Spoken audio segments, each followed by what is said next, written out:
Hello mga ka-MB8. Once again, another hayahay gala na naman ni Bisoy. This time around, part 10, Quezon Province naman tayo. So bago namin kayo explore, don't forget to subscribe, follow, and of course, share nyo na rin po ang video na to guys. So welcome sa ating Ali Bihaban joint tour guys. So ang meet up namin dito sa MOA sa may Mall of Asia guys.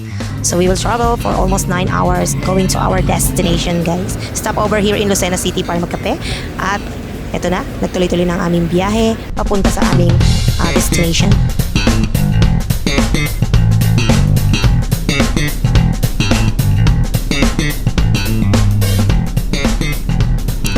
So after ng 9 na oras na biyahe, nandito na kami ngayon sa parking area ng aming accommodation sa El Fresco guys to change our clothes na pan-swimming na guys. Kasi after a while, we will go to the Alibihaban Island na. So papunta na muna kami sa aming room accommodation guys. And of course, dadaan kami sa Alibihaban Travel and Tours para bayaran pa yung remaining balance ng aming joint tour na to guys. Ito siya. So sa mga gusto mag-travel, dito lang po kayo mag-PM sa page nila guys. Highly recommended tong travel tour na to kasi talaga naman kompleto ang package nila.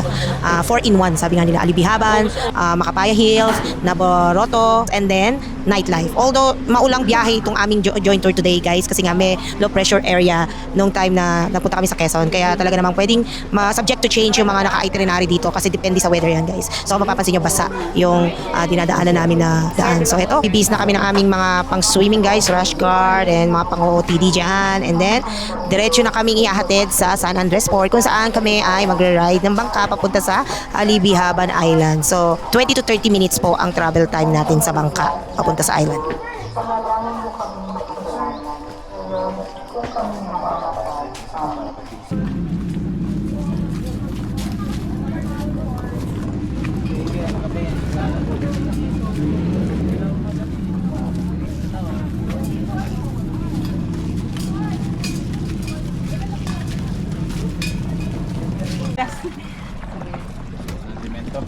Kurang. Ini kasih. Kurang. Ingat po. Itong pala at para hindi na wait lang po sa... Terus maybe. Bisa. Main hotel. Tapos mawin na.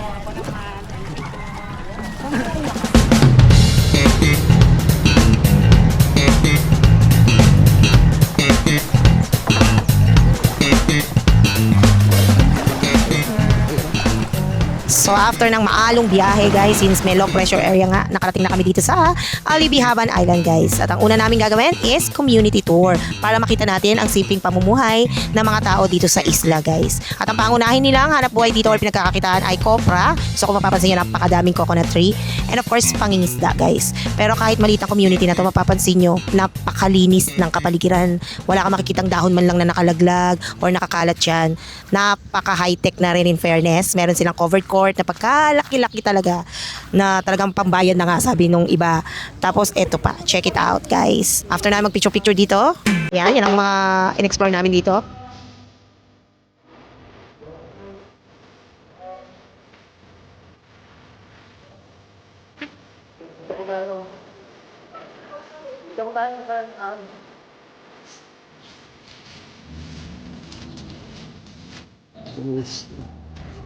Na-amaze kami kasi yung kanilang barangay hall parang sa Manila na, no? Ayan, napakaganda, stainless steel ang pangalan. Tapos talagang naka-bricks at cement, na siya, bato na guys. Ayan, so hindi sila, alam natin hindi corrupt, no? Kapag ganyan ka-progressive ang isang maliit na barangay. So talagang salute dun sa mayor ng lugar na ito. This is the San Andres of Quezon Province guys. So ikot-ikot, picture-picture. So napakadaming IG na areas dito, no? Talaga namang, at yung mga tao dito, they always greet us ay good morning, ganyan, welcome, maligayang pagdating. So makikita yan sa mga darating na video. Lagi silang may welcoming na mga tarpaulin guys. Makikita yan, napakaganda ng lupa. Yung pinaka white, yung sand nila, hindi siya beige. Pero napaka-pino guys ng buhangin dito sa Alibihaban Island na yan. So, kung ano yung makikita nyo dito sa video, ganun na ganun sa personal guys. And even the color of the beach is really a combination of green and blue. Partida pa yan na supposed to be dapat malabo kasi nga nag-uulan. Pero napanatili nila makalinaw at ang ganda ng kulay ng kanilang beach guys. So, konting background lang dito sa Alibihaban. So, parang never heard guys. Alibihaban Island is an emerging backpackers destination. Its fine white sand, beach, and mangrove forests are few of the reason why backpackers visit the island. The activities to do includes beach, bombing, camping, boating, or rent this floating cottage and snorkeling. So, lahat yan pwede nyong gawin dito sa island na to. At hindi pa siya masyadong puntahin, kaya kung mapapansin nyo, hindi crowded tong lugar na to.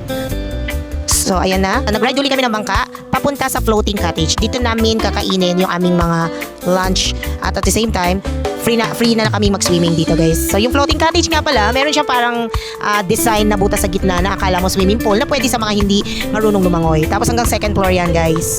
Tapos may slide, diretso ka sa dagat kapag kayo nag-slide. So, pwede kayo mag-ihaw-ihaw, bring up food, and cook here, or order na lang kayo, advance order. Pwede kayo magpaluto sa mga tao sa isla, and you just have to pay for a little amount para sa inyong lunch na, since 3 hours kayong mag-stay sa open cottage na to, guys, to do your picture taking at the same time swimming. O, diba? Napakaganda at unique experience. So sulit ang ating tour dito sa Alibihaban ng San Andres, Quezon, guys.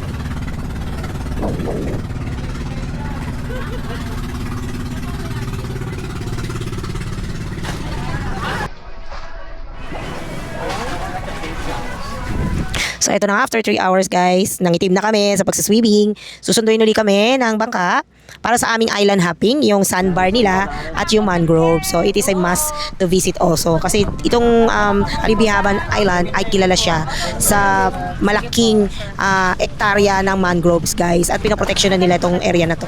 So, may DNR na office dito, guys. Napakadaming yung manguha ng tamilok or sirain na mangroves. So, even yung floating cottage, meron lang estimated na 12 lang na pieces. So, ayaw nilang mapulyut yung karagatan at yung natural resources dito sa San Andres, Alibihaban Island, guys.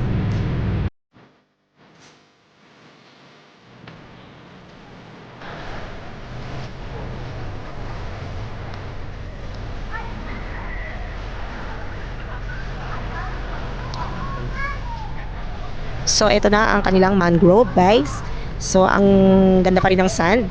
Actually, yung sandbar nila, according to Banqueros, nawala na nung bagyong Tisoy. Kung naalala nyo, meron tayong super typhoon na Tisoy.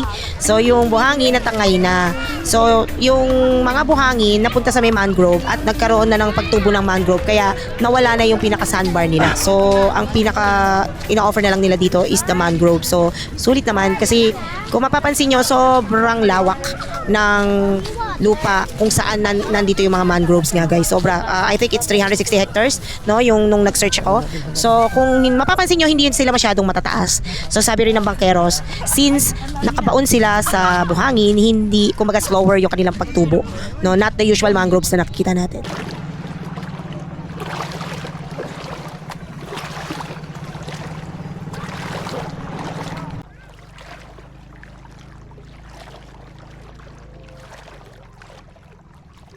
So, 3 oras kami nagstay sa mangroves, guys. Ayan, sinundo na kami para bumalik na sa aming room accommodation. Siyempre, pagoda na rin ang lahat ng mga nandito ngayon, guys. Pagoda at gutom.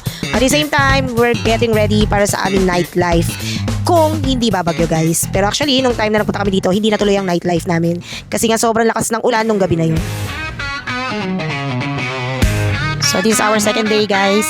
This time around, ang itinerary namin ay Macapaya Hill at yung Navarrete Falls. Ang call time namin dito ay 4 a.m. kasi nga kailangan daw naming ma-checkwan yung sunrise. Good luck kasi nga nag-uulan, magdamag, guys. So, ito na nga. After namin ibaba sa van, by the way, guys, to reach Macapaya Hill, one would typically travel via a monster jeep, a vehicle designed for off-road terrain. So, kaya, ayan, ito yung nakikita nyo ngayon, guys. Mga nakatayo kami, tapos kailangan na mag-travel ng parang 30 to 40 minutes papunta doon sa Macapaya Hills.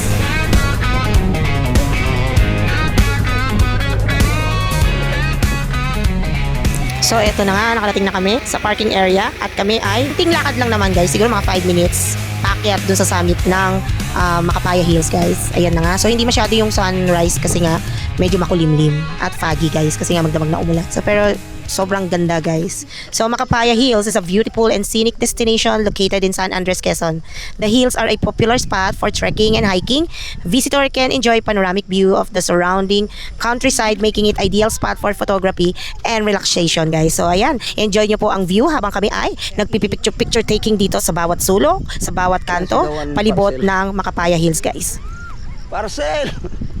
So sabi nila yung Makapaya Hills or Makapaya World is payapa at masaya daw yung mga taong nagpupunta dito. So dapat ma-invite din namin yan guys. So maging masaya lang tayo lagi sa buhay at maging payapa ang ating pamumuhay. Dito. Ay, mga taga-baybay o mga kalubian.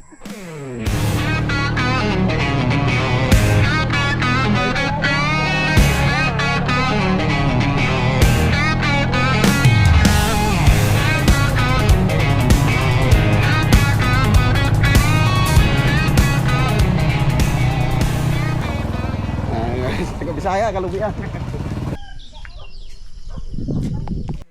So after namin magsawa sa pag-take ng picture guys, sakay uli kami ng Monster Jeep at papunta naman kami dito sa Navarrete Falls guys. So check it out, ang hirap ng ano dito ng daan, rough road siya. Tapos sobrang kitid, so kailangan magbigayan at hindi pwedeng sabay na dumaan ng mga sasakyan.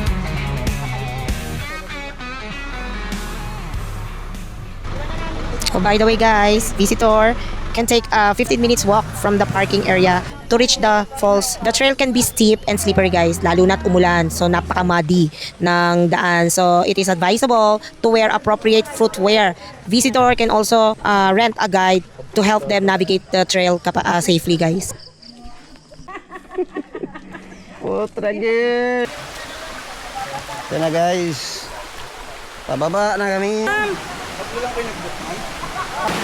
So yun na nga guys, after ng buwis buhay na trekking guys, yung iba nadulas talaga kasing sobrang putik, no? Yung iba nasiraan parang tsinelas, nagtapak. So eto, kailangan namin mag-swimming guys. So welcome to Navarrete Falls. It is a hidden gem tucked away in the lush greenery of San Andres, Quezon. It is picturesque waterfalls that cascade down from a height of siguro mga 3 feet into a natural pond. The water is crystal clear. It's just that dahil umulan, pero nakikita nyo naman green pa rin naman siya. So expected na talagang hindi na ganun kalinaw since talagang 24 hours umulan guys. And visitor can take a dip in the refreshing pond. The falls are surrounding by towering trees and lush vegetation, making it a perfect spot for nature lovers and photographers guys. So after ng nakakapagod na second day ng aming itinerary, eto na, sakay uli sa Monster Jeep para malamok ulit at makabalik sa van at sa aming accommodation para sa aming checkout guys.